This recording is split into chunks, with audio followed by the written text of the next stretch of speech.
बाप की जायदाद पे घमंड करना आसान है, बाप की जायदाद को डबल करो, मजा तब आएगा ना, वाह, गजब। है ना। आप क्या बोलोगे और? यार पता है मेरे लिए ना वक्त देना और बात करना ना, ये नहीं होता कि आप पूछो कैसे हो, क्या चल रहा है, क्या हाल चाल, मूवी, डिनर, सरप्राइजेज, ये वो, वेकेशंस। आप अगर एक दूसरे के साथ बैठे हो ना और बीच में साइलेंस है, और साइलेंस ऑकवर्ड साइलेंस नहीं है, सुकून का है, कि बस आप एक दूसरे की सांसें सुन पा रहे हैं, एक दूसरे को महसूस कर पा रहे हैं, एक दूसरे की चुप्पी समझ पा रहे हैं, एक दूसरे की बातें समझ पा रहे हैं। वो फिर चाहे 5 मिनट की कॉन्वर्सेशन हो, 5 मिनट का साथ हो, या फिर 5 घंटे का साथ हो, वो मैटर नहीं करेगा। सुकून 5 मिनट का ही बहुत है, वो बहुत इससे होता ज्यादा है, हम पचा भी नहीं पाएंगे। नहीं होता। और आप ध्यान से देखना, हंसते हुए चेहरों के पीछे ना जख्म बहुत गहरे होते हैं। तो फैक्ट आप है। कभी जो इंसान बहुत मुस्कुरा रहा है ना, उससे पूछना कि कुछ अपनी ज़िंदगी के बारे में बताओ। अपने माँ बाप से उनकी कहानियाँ पूछो, उनकी जवानी कैसे थी, उनका बचपन कैसा था, वो कैसे स्कूल जाते थे, उनके दोस्त कैसे थे, उनका बेस्ट मोमेंट क्या था, उनका सबसे वियर्ड मोमेंट क्या था उन ज़िंदगी का, शादी कैसे हुई, शादी के बाद क्या फीलिंग आई थी, जब पहली बार पता लगा था कि वो प्रेग्नेंट है आपकी माँ, तब क्या फीलिंग आई थी। क्या कभी ये सब डिस्कस किया है? आपको अपनी जवानी और अपनी जवानी के मोमेंट्स मायने रखते हैं, बट आपके माँ बाप ने सेम जवानी के मोमेंट्स जिए होंगे, वो मायने नहीं रखते हैं। वो होता है वक्त देना, कि आप और उनसे उनकी कहानी तो पूछो। ये समाज ना भाई दुहाई देता है कि ये करो, वो करो, वैसे करो, वैसे करो, हम लोग वैसा करना शुरू कर देते हैं, फिर पता चलता है कि इसमें भी खुशी तो मिली ही नहीं। अब समाज करा फिर ऐसे चलो, और ये समाज जिस गधे पे बैठ के बुराई करता है ना कि इस गधे पे बैठ जाओगे तो समाज में इज्जत उतर जाए, उसी गधे पे बैठ के 4 धाम की यात्रा भी तो करता है, वो नहीं बताता, आदि भाई के है वर्ड ना। बहुत वो है, कठिस्त कठिस्त हाँ, बोलते, क्या बोलते उसको, हाँ। तो मुझे यही चीज़ें तकलीफ देती है। एक आदमी ज़िंदगी भर चुभता है जिससे आप जलते हो, एक आदमी ज़िंदगी भर कांटे की तरह आंखों में चुभता है, जब वो मर जाता है, उसके शमशान में जाते हो, जब उसकी हड्डियाँ उठाते हैं अगले दिन, उसे फूल कहते हो तुम। वो जो कांटे की तरह चुभ रहा था, तो उसकी हड्डियाँ फूल हो गई तुम्हारे लिए। तुम कहते हो कि मैं बात क्या करूं उस इंसान से, तुम कहते हो मैं बाप से बात क्या करूं, हम कहते हैं कि इससे क्या बात करूं, उससे क्या बात करूं। जब वो इंसान मर जाता है, उसके जब लाश पड़ी होती है, उसके पास खड़े होकर सारी जिंदगी की बातें चलती है कि मैंने ये तो करी नहीं, ये तो करी नहीं, यही तो करनी थी।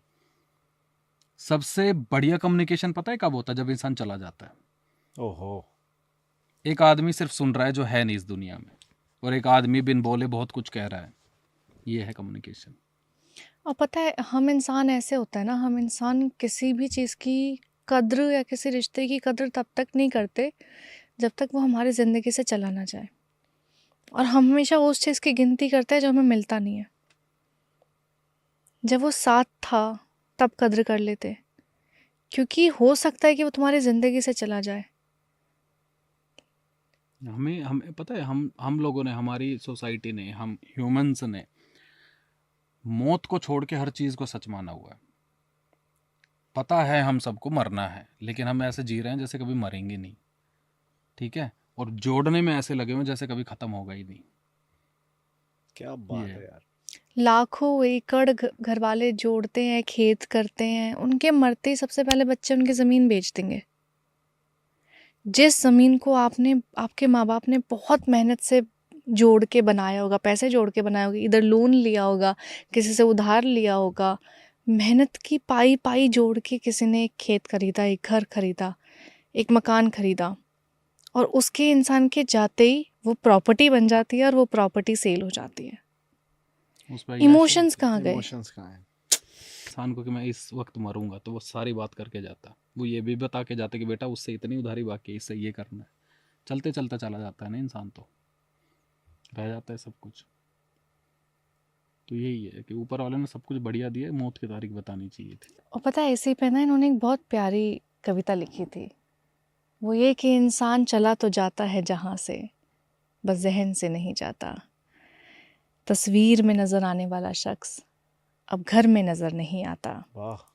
घर का कोना कोना आस में बैठा है, बस वो इंसान नज़र नहीं आता। जिन पौधों को सींचा था उसने बड़े प्यार से, अब बस वो बढ़ रहे हैं, उनमें कोई फूल नज़र नहीं आता।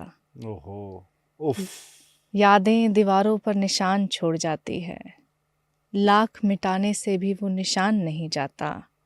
और लोग तो बड़ी आसानी से कह देते हैं कि इंसान कुछ लेकर नहीं जाता। मुझसे पूछो हद उसकी, यादों के सिवा अब उस घर में मुझे कुछ नज़र नहीं आता। क्या बात है। अच्छा, लास्ट टाइम पहले ये देखो कि आपके रिश्ते में प्रॉब्लम क्या है, और जब आप प्रॉब्लम डिस्कस कर रहे हो तो उस प्रॉब्लम की डिस्कशन बात हो रही है या फिर बहस हो रही है। क्योंकि कई बार जब ताल्लुक बचाना होता है ना, तो बहस हारनी पड़ जाती है, और अगर बहस जीतनी है तो फिर ताल्लुक नहीं बचता। वाह, ये ज़रूरी है कि आप ये जानो कि ज़रूरी क्या है, ताल्लुक ज़रूरी है या बहस ज़रूरी है।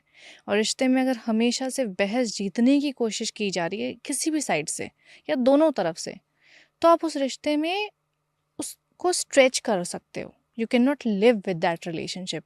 वो रिलेशनशिप ज़िंदा नहीं रहेगा, ज़्यादा नहीं रहेगा। आप खींच लो 1 साल, 2 साल, 5 साल, 32 साल, एक मोमेंट आएगा जब आप कहोगे कि नहीं यार, नाउ अब मैं थक गया हूँ। और अगर अपनी ज़िंदगी में कभी ये लगे ना कि अब मैं थक गया हूँ, मैं नहीं कर पा रहा हूँ, थोड़ी देर आराम करो, ठहरो, सोचो, खड़े हो और अपने लिए फ़ैसला लो। क्योंकि ये ज़िंदगी किसी के लिए नहीं रुकती है, किसी के लिए भी नहीं। ट्रू।